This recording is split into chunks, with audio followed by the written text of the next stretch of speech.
वरील विषयी निवेदन करते की मी ज्ञानेश्वरी महादेव मुंडे, राहणार परळी.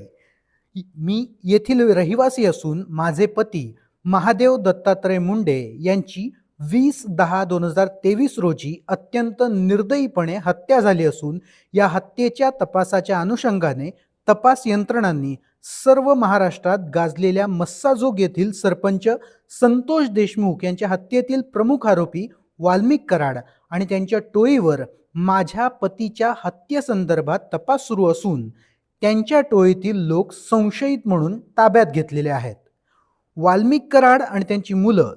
सुशील वाल्मिक कराड, श्रीगणेश वाल्मिक कराड आणि त्यांची टोळी यांच्यापासून माझ्या परिवारातील सदस्य दत्तात्रय राजाराम मुंडे, अशोक दत्तात्रय मुंडे,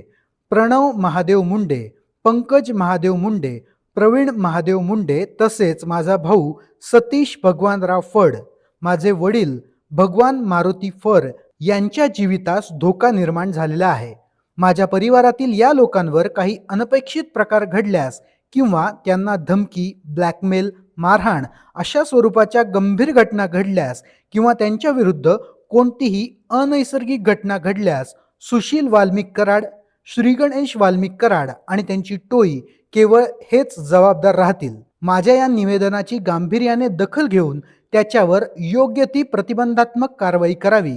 असं पत्र ज्ञानेश्वरी मुंडे यांनी मुख्यमंत्र्यांना दिलंय.